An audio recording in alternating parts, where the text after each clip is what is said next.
नमस्कार, बिहार 24 सच से सामना में आपका स्वागत है और मैं हूँ आपके साथ सुषमा ठाकुर। सावन का महीना आते ही मिथिलांचल मधुश्रावणी पर्व गीत संगीत से गुंजयमान हो जाती है। लोक पर्व मधुश्रावणी मनाने में नवविवाहिताएं जुट गई हैं। पति की लंबी आयु की कामना के लिए 14 दिवसीय यह पूजा सिर्फ मिथिला वासियों के बीच ही होता है। यह पावन पर्व मिथिला की नवविवाहिता बहुत ही धूमधाम के साथ दुल्हन के रूप में सज धज कर मनाती है। मैथिली संस्कृति के अनुसार शादी प्रथम वर्ष सावन माह में नवविवाहिताएं मधुश्रावणी का व्रत करती है। सावन के कृष्ण पक्ष के पंचमी के दिन यानी 27 जुलाई से मधुश्रावणी का व्रत शुरू होकर 11 अगस्त तक चलेगी। इस वर्ष यह पर्व 14 दिनों का होगा। जी हाँ, मैथिली समाज की नवविवाहितों के घर मधुश्रावणी का पर्व विधि विधान से होता है। इस पर्व में मिट्टी की मूर्तियाँ, बिसहारा, शिव पार्वती बनाया जाता है। मधुश्रावणी जीवन में सिर्फ एक बार शादी के पहले सावन को किया जाता है। नवविवाहितें बिना नमक के 14 दिन भोजन ग्रहण करेगी। यह पूजा लगातार 14 दिन तक चलते हुए श्रावण मास के शुक्ल पक्ष की तृतीया तिथि को विशेष पूजा अर्चना के साथ व्रत की समाप्ति होती है।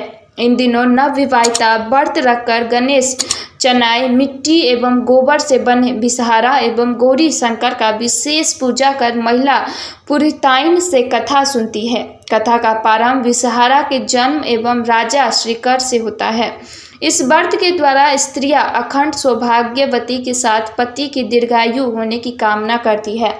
व्रत के प्रारंभ दिनों में ही नवविवाहिता के ससुराल से पूरे 14 दिन के व्रत की सामग्री तथा सूर्यास्त से पूर्व प्रतिदिन होने वाली भोजन सामग्री भी वहीं से आती है। शुरू व अंतिम दिनों में व्रतियों द्वारा समाज व परिवार के लोगों में अंकुरी बांटने की भी प्रथा देखने को मिलती है। प्रतिदिन पूजन के उपरांत नवविवाहिता अपने सहेलियों के साथ गांव के आसपास के मंदिरों एवं बगीचों में फूल और पत्ते जोड़ती हुई व्रत का भरपूर आनंद भी लेती है। इस पूजा में संध्या के समय तोड़े गए फूल जो सुबह पूजन के कार्य में लिया जाता है, इसका विशेष महत्व है। इसीलिए संध्या के समय नवविवाहिता अपने सखी सहेलियों के साथ एक समूह बनाकर पूजन हेतु बांस के डाली में फूल तोड़ती हैं। साथ में महिलाएं गीत गाती हैं। इस बार 27 जुलाई को पूजा प्रारंभ हुआ और 11 अगस्त तक चलेगी। लगातार 13 दिनों तक नवविवाहिता अपने ससुराल का अरवा भोजन प्राप्त करती हैं। तपस्या के समान यह पर्व पति की दीर्घायु के लिए है। नवशस्त्र व आभूषण से सुसज्जित होकर नवविवाहिता लोड़ती हैं फूल। नवविवाहिता के ससुराल पक्ष से विधि विधान में कोई कसर नहीं होने देती है। पूजा के अंतिम दिन नवविवाहिता के ससुराल पक्ष से काफ़ी मात्रा में पूजन की सामग्री, कई प्रकार के मिष्ठान, नए वस्त्र के साथ 5 बुजुर्ग लोग आशीर्वाद देने के लिए पहुंचते हैं। नवविवाहिता ससुराल पक्ष के बुजुर्ग लोगों से आशीर्वाद पाकर पूजा समाप्त करती है।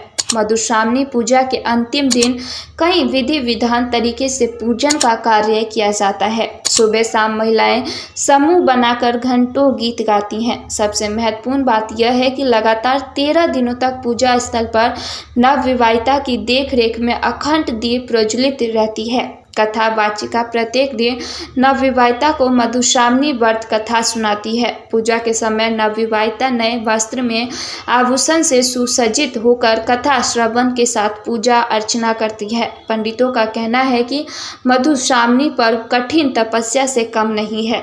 मैथिली समुदाय की नवविवाहिता अमर सुहाग के लिए मधुश्रावणी करती है। मिथिला की पारंपरिक रीति रिवाज के अनुसार चलने वाले लोग देश विदेश में इस व्रत को करते हैं। पूजन स्थल पर मैनी, पुरैन, कमल का पत्ता के पत्ते पर विभिन्न प्रकार की आकृतियां बनाई जाती है। महादेव, गौरी, नाग, नागिन की प्रतिमा स्थापित कर वह विभिन्न प्रकार के नैवेद्य चढ़ाकर पूजन प्रारंभ होती है।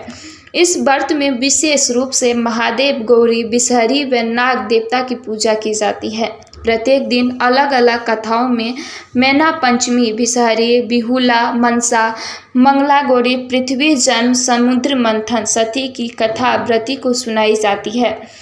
प्रातःकाल की पूजा में गोसाई गीत व पावनी गीत गाए जाती हैं तथा संध्या की पूजा में कोबर तथा संजोती गीत गाई जाती है। व्रत के अंतिम दिन व्रती के ससुराल से मिठाई, कपड़े, गहने सहित अन्य सुहाग भेजे जाते हैं। अंतिम दिन टेमी दागने की भी परंपरा है। मधुश्रावणी के दिन जलते दीप के बाती से शरीर के कुछ स्थानों पर घुटने और पैर के पंजे दागने की परंपरा भी वर्षों से चली आ रही है। इसे ही टेमी दागना कहते हैं।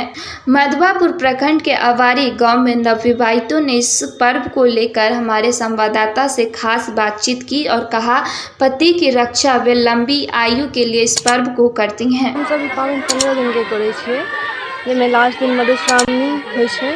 ओहि दिन हमरा सबके टेमी पड़ै छै और ओनाही पूजा होइ छै, वही दिन समाप्त हो जाइ छै। ये हम लोगों का हर सुहागिन के लिए होता है ये पूजा, ठीक है। ये 15 दिन का पूजा होता है, जिसमें हम लोग 14 दिन तक फूल ओढ़ते हैं। फिर उसके बाद लास्ट होता है जो जिस दिन मतलब टेमी दगाया जाता है, वो मतलब होकर के फिर ख़त्म हो जाता है। ये हर अपने आसपास के क्षेत्र हर खबरों के लिए आप देखते रहिए बिहार 24 सच से सामना।